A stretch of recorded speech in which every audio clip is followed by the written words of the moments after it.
Hi hello नमस्कार. मी दर्शना तांबोळी. राजश्री मराठीमध्ये तुमच्या सगळ्यांचं स्वागत. खरं तर ही गोष्ट बोलताना मला अतिशय मनापासून आनंद होतो आहे. आज आपण आलो आहे आपल्या सगळ्यांची आवडती अभिनेत्री रुपाली भोसले हिच्या स्वतःच्या हक्काच्या घरी आणि आजच वास्तुशांती झाली आहे. सगळ्यात आधी congratulations. I am so proud of you Rupali. खूप स्वागत राजश्री मराठीमध्ये. ॲक्च्युली ना एंट्री केल्यापासून रुपाली भोसले एलिमेंट मला प्रत्येक ठिकाणी इथे दिसतो आहे. मला आता खरं खरं सांग काय वाटतं इकडनं. मी मगाशी ना तिथे मुद्दामून उभी होते तुझं एक्सप्रेशन बघायला. नाही, खूप छान वाटतं आहे. म्हणजे सकाळी जेव्हा पूजा सुरू झाली तेव्हा मला खरंच राहवलं नाही. सगळा तो प्रवास गेला, सगळाच गेला प्रवास. म्हणजे राईट फ्रॉम जेव्हा आपलं कधी होईल पासनं ते आता झालं आहे आणि आईबाबांना पूजा करताना बघून आणि हे सगळं तो प्रवास सगळा गेला आणि डोळे पाणावले. आणि म्हणजे पाणावले म्हणजे असे नाही पाणावले म्हणजे हुंदका देऊन रडावं असं वाटत होतं, इतके पाणावले. बट येस, फायनली तो दिवस आलेला आहे, तो क्षण आलेला आहे आणि आईबाबा त्यांच्या हक्काच्या घरात आज आलेले आहेत आणि छान वाटते. बोललीस ना माझ्या अंगावर काटा आला माहिती आहे. कारण ना मी तुला असं म्हणेन, तू बिग बॉसमध्ये जायच्या आधीपासून मी बघते हा प्रवास. आपण बोललो आहे या बाबतीमध्ये. सुरुवात कुठून झाली? लास्ट इयर आपण ज्या नवरात्रीत भेटलेलो, तुम्हाला बोलली सरप्राईज देणार आहे तुला. आय वॉजंट नोईंग हे सरप्राईज असेल. कधी कुठे सुरुवात झाली आहे? आय नो खूप इमोशनल आहेस तू. काही काही गोष्टी खूप सेन्सिटिव्ह आहेत माझ्यासाठी आणि तशी ही आहे. जसं तू बिग बॉसचा विषय काढलास, सो मला आठवतं की प्रत्येक एलिमिनेशनच्या वेळेला किंवा कारण तो टास्क तसा दिला जायचा आणि प्रत्येक वेळेला जेव्हा ह्या गोष्टी यायच्या तेव्हा त्या गोष्टीचं खूप भांडवल केलं गेलं किंवा कॅमेरासाठी ह्या सगळ्या गोष्टी आताही तुम्ही कॉमेंट्समध्ये म्हणू शकता. पण जी इंटरव्ह्यू घेते तिला हा प्रवास माहिती आहे, तिला हे माहिती आहे. त्यामुळे आय सिरियसली डोंट केअर काय तुम्ही कॉमेंट द्याल. बट तेव्हाही ते खोटं नव्हतं, आताही ते खोटं नाही आहे. आणि मी किती जेन्युइन आहे किंवा मी किती खरी आहे हे मला आता I don't think I need to tell anybody. हे जे मला माझ्या आईवडिलांसाठी आणि भावासाठी जे नेहमी मी म्हणत आले की मी आता ह्या शोसाठी सुद्धा मी जर असेन इथे किंवा मला राहायचं असेल तर मला त्यांच्यासाठी घर घ्यायचं आहे आणि मला नितांत गरज आहे. त्याच्यासाठी मी इथे आहे. तो म्हणून मला घरी जाऊ देऊ नका, कारण मला त्यांच्यासाठी घर घ्यायचं आहे हे कायम होतं. पण ते त्यावेळेला त्यांना वाटलं असेल because it's a game show end of the day. पण आज जेव्हा मी त्यांना त्यांच्या हक्काच्या घरात बघते तेव्हा मला असं वाटतं की तो प्रवास सगळा जो होता तो कधीच खोटा नव्हता किंवा फेक नव्हता किंवा कॅमेऱ्यासाठी नव्हता. So this is what it is. ज्या लिफ्टमधनं बाहेर आले ना, हे बघून मला लक्षात आलं की हेच घर आहे. हे इतकं सुंदर आहे. खूप सुंदर इंटिरियर केलं आहे. जवळजवळ आपण म्हणूया 1 वर्ष झालं तू या सगळ्याच्या मागे मेहनत करतेस की आपलं पहिलं घर, हक्काचं घर कसं दिसावं. कुठून सुरुवात झाली रुपाली? हे खरंच फार सुंदर. हे ना हे टिया म्हणून एक साईट आहे, त्यांच्याकडनं हे म्युरल आलेलं आहे आणि मला खूप क्युरिओसिटी होती की हे कधी बाहेर येते आणि मी कधी हे लोकांना दाखवते, कारण हे इतकं सुंदर आहे आणि मला राधाकृष्ण इथे हवाच, हे म्युरल इथे हवंच होतं. सो त्यासाठी ते खूप पहिलं आलं होतं, तर मी म्हटलं नाही राहू दे, जरा त्याचं छान पद्धतीने स्वागत होऊ दे. सो अशा पद्धतीचं हे आहे आणि राधाकृष्ण म्हणजे प्रेमाचं प्रतीक आणि ते मला म्हणतात म्हणजे ह्या युगात जेव्हा आले होते किंवा ह्या पृथ्वीवर आले होते ते प्रेम पसरवण्यासाठी आले होते, पॉझिटिव्हिटी पसरवण्यासाठी आले होते. सो मला असं वाटतं की जेव्हा तुम्ही लिफ्टमधनं बाहेर याल तेव्हा ती पॉझिटिव्हिटी घेऊन घरात याल आणि पॉझिटिव्हिटी घेऊनच घरात जाल, कारण जाताना सुद्धा ते दिसणार आहे तुम्हाला. So that's what it is. पण तू नेहमी जशी अप टू डेट असतेस ना, तसंच हे घरसुद्धा मला दिसतंय.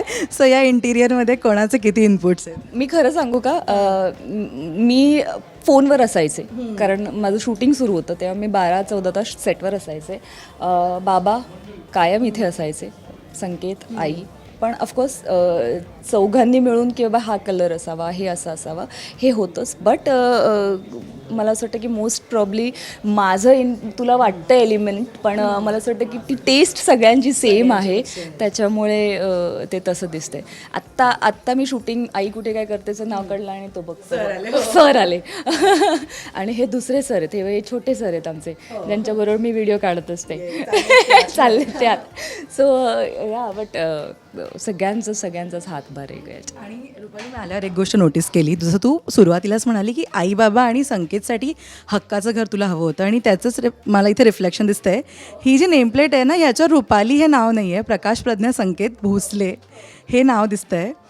काय नेमकं आपलं नाव नाही आहे या त्यांच्या घरात राहते आणि माझं कायम हे म्हणणं होतंच की मला त्यांच्यासाठी काहीतरी करायचं आहे. सो त्यांच्यासाठी करत असताना मी माझं पुढे करण्यात काहीच पॉईंट नाही. आणि मला हे कायम म्हणजे हे घर करताना बनवताना सुद्धा आईला कसं किचन हवं आहे, पप्पांना काय कुठला कलर हवा आहे, संकेतला बेडरूम कशी हवी आहे. सो ह्याच्याकडे फार लक्ष दिलं आणि त्या पद्धतीने करून घेतलं. कुठेही त्यांना असं वाटतं का म्हणे की यार आपलं काहीच नाही आहे किंवा असं नको वाटायला. ऑफकोर्स ज्या आपण लिगल फॉर्मॅलिटीज म्हणतो किंवा पेपर वर्क म्हणतो तिथे जरी असलं तरी हे त्यांचंच घर आहे. खूप मस्त. आज आता तुला इतकं भरून आलं रुपाली, आज इथे जर मी तुला म्हणाले की तुला या निमित्ताने कोणाला थँक्यू म्हणायला आवडेल. ऑब्व्हियसली तुझं हार्डवर्क आहे, दॅट पेज ऑफ. अजून तू कोणाला थँक्यू म्हणशील? कारण मला स्वामींची फार सुंदर मूर्ती दिसली देवाऱ्यामध्ये, अप्रतिम देवारा केला. हो, तो त्या मंदिराची सगळी तिची इच्छा जी होती आईची की मला असाच देव्हारा हवा आहे, रादर मंदिर हवं आहे. सो ते तिच्यासाठीचं ते तसं तिच्या पद्धतीने तिला करायचं होतं आणि ते तिच्या पद्धतीने ते मंदिर झालेलं आहे. आणि स्वामींची मूर्ती इथेच बसणार, तर ते तिच्या पद्धतीचं ते सगळं झालेलं आहे.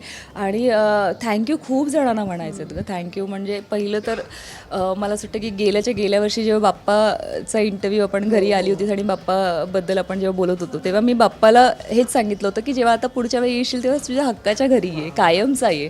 असं नको की आता मी आलो आहे मग 3 वर्षानंतर, मग असं नको होऊस. तर वेगवेगळ्या ठिकाणी नको, आता जे येशील तर कायमस्वरूपी एकाच ठिकाणी ये.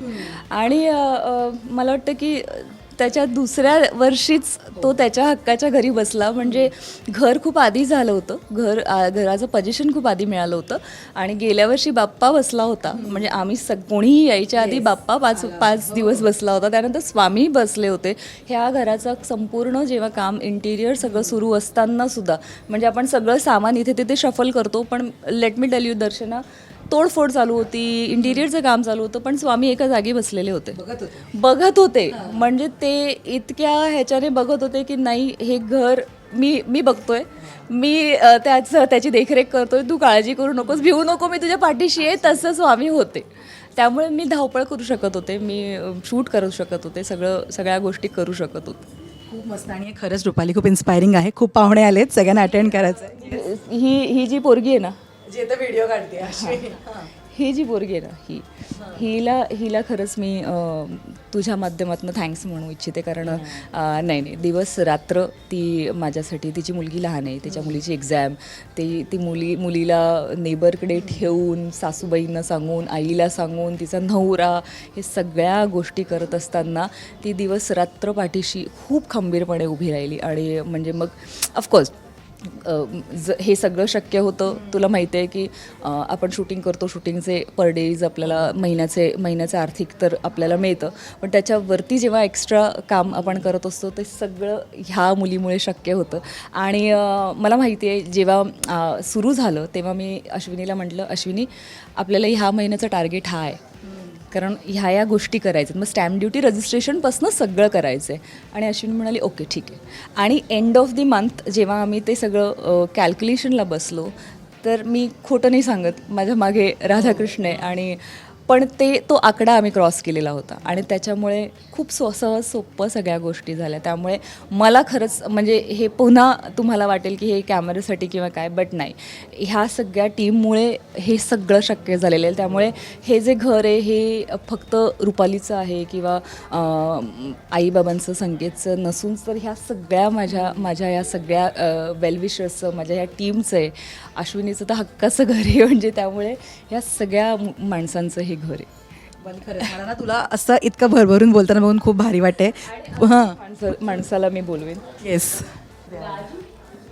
ओ राजू दादाशिवाय मी मगाशीच म्हणाले, राजू दादाशिवाय आमचे इंटरव्ह्यू इनकम्प्लीट आहेत सगळे. राजूशिवाय हा इंटरव्ह्यू नाही होऊ शकत, कारण राजूसुद्धा दिवस रात्र तो सेटवर जरी असला तरी तो तिथेच राहतो आणि फॅमिली त्याची तिथे असते. आता त्याची आई आजारी होती, खूप आजारी होती, पण ते सगळं आवरून त्याची सगळी रिस्पॉन्सिबिलिटी पार पाडून तो परत आला. आणि तो नसेल तर खरंच मी खूप हलते. त्यामुळे सगळे इव्हेंट्स दिवस रात्र, मग ते बसून प्रवास करणं, बऱ्याचदा आपल्याला बस काय स्लीपर कोच किंवा असं न मिळता, पण तो तसा सगळा प्रवास करून ही सगळी टीम उभी असते माझ्या पाठीशी स्ट्रॉंगली. त्यामुळे हे शक्य झालं. आणि so thank you so much Raju. इथे दिसतं तू तुझ्या आयुष्यातल्या प्रत्येक माणसाला, प्रत्येक छोट्यातल्या छोट्या व्यक्तीला तू इथे थँक्यू म्हणतेस. आणि मी आज सॉरी हा इंटरव्ह्यू लांबू शकतो. Your day.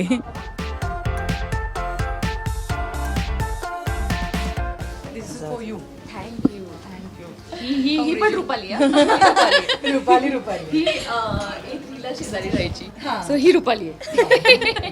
दादा, ह्यांच्यामुळे सुद्धा ह्या सगळ्या गोष्टी खूप शक्य झाल्या. कारण घर घ्यायचं, आमची भेट विरारला झाली आणि ते असतात कल्याणमध्ये. आणि आपण लोकनेता म्हणतो, मी बऱ्याचदा त्यांच्या इंटरव्ह्यूमध्ये म्हणलेलं आहे. ते विधानसभेचे अध्यक्ष आहेत आणि आपण म्हणतो लोकनेता लोकांसाठी वगैरे, पण ते खरंच तसे आहेत. म्हणजे कधीही तुम्ही कॉल केलात, कितीही वाजता तरी हाकेला धावून येणारा माणूस उदय जाधव.